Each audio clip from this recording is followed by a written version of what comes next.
Candidates, get ready for the dictation.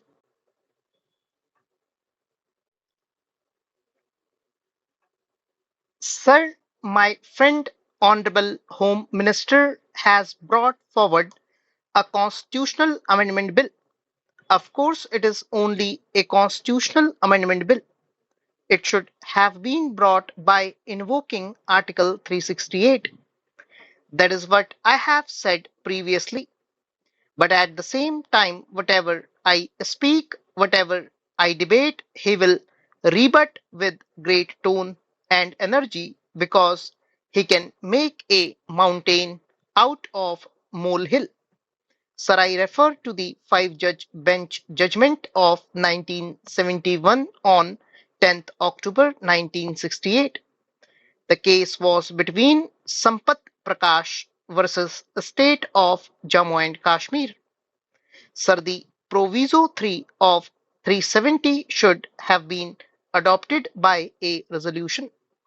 In Rajya Sabha, what I heard from friends is this: the bill was introduced. There was no resolution at that time. Invariably, the proviso should have been adopted by a resolution. The state assembly is not there. It was a later thought. This particular resolution should have been adopted by the president. Then only this bill should have been introduced there in Rajya Sabha or here. Is it not late? The president should have notified. Sir, addressing my friend is not a sin. They are more comfortable with me because you have always stopped me by saying, do not speak, stop it. They are more comfortable. They are only my friends. They are not inimical to me. We are working together. Do not worry about these things. We would not fight against each other. They are very good friends. Of course, they are sweet enemies. No problem, sir. The judgment says like this. The first argument was that this article contained temporary provisions. Yesterday, my friend was saying that the article contained temporary provisions. The temporary provisions ceased to be effective after the Constituent Assembly convened for the purpose of framing the Constitution of the Jammu and Kashmir state had completed its task by framing the constitution for that state. Reliance was placed on the historical background in which this Article 370 was included in the Constitution to urge that the powers under this article were intended to be conferred only for the limited period until the constitution of the state was framed, and the president could not resort to them after the Constituent Assembly had completed its work by framing the constitution of the state. The background of the legislative history to which reference was made was brought to our notice by the learned counsel by drawing attention to the speech of the minister, the then Home Minister Mr. N. Gopalaswamy, when he moved in the Constituent Assembly Clause 306A of the bill, which now corresponds with Article 370 of the Constitution. It was stated by him that the conditions in Kashmir were special and required special treatment. These special circumstances to which reference was made by him were that there had been a war going on within the limits of Jammu and Kashmir state, that there was a ceasefire agreed to at the beginning of the year, and that the ceasefire was still on, that the conditions in the state were still unusual and abnormal and had not settled down. That part of the state was still in the hands of rebels and enemies, that our country was entangled with the United Nations in regard to Jammu and Kashmir, and it was not possible to say when we would be free from the entanglements. This is what I wanted to quote first. The second is paragraph 5. We are not impressed by either of these two arguments advanced by Mr. N. Gopalaswamy. So far as the historical background is concerned, the Attorney General, appearing on behalf of the government, also relied on it to urge that the provisions of Article 370 should be held to be continuing in force because the situation that existed when this article was incorporated in the Constitution had not materially altered, and the purpose of introducing this article was to empower the president to exercise his discretion in applying the Indian Constitution while that situation remained unchanged.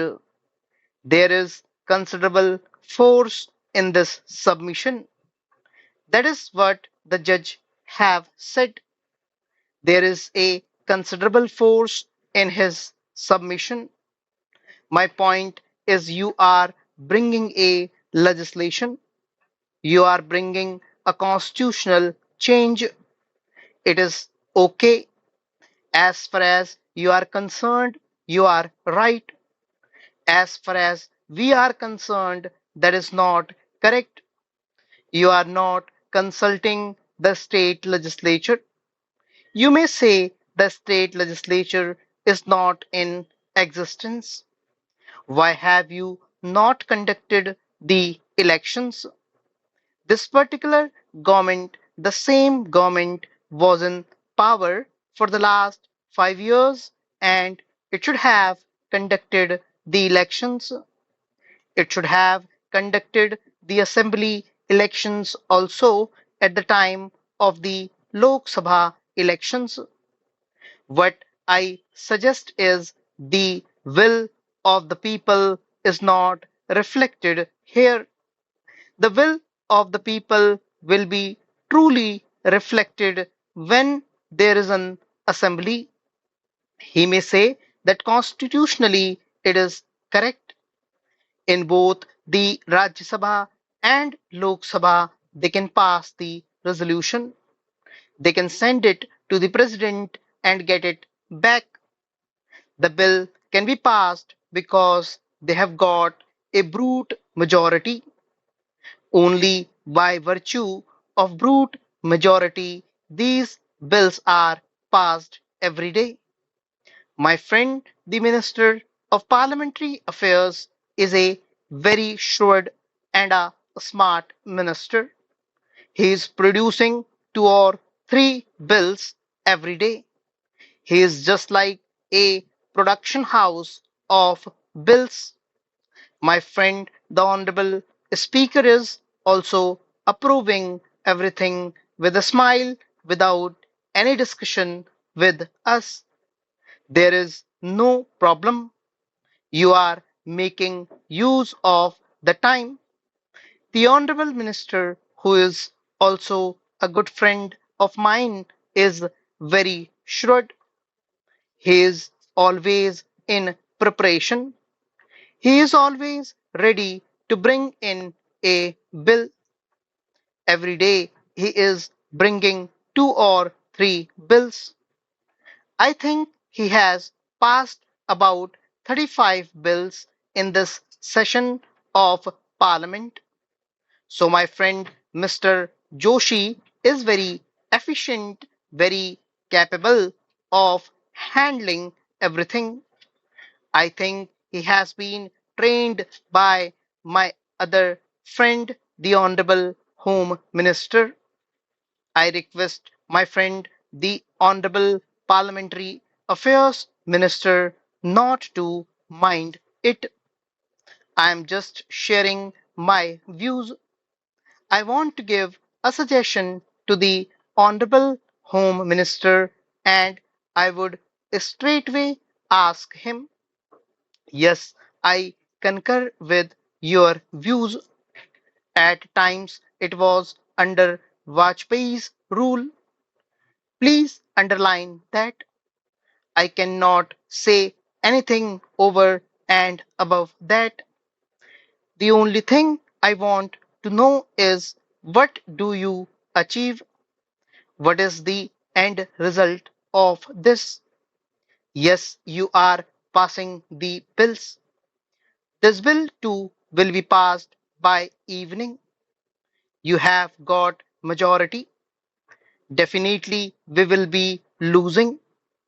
Either we will walk out or we will vote against it. But at the same time, the net result is, by passing this bill, you are going to change a mighty state government with a municipality. Two municipalities are being created. One municipality will be run by a joint secretary, and another municipality will be run by another. The Home Minister is going to appoint joint secretaries as lieutenant governors in the states. Lieutenant Governor of Andamans has been a joint secretary.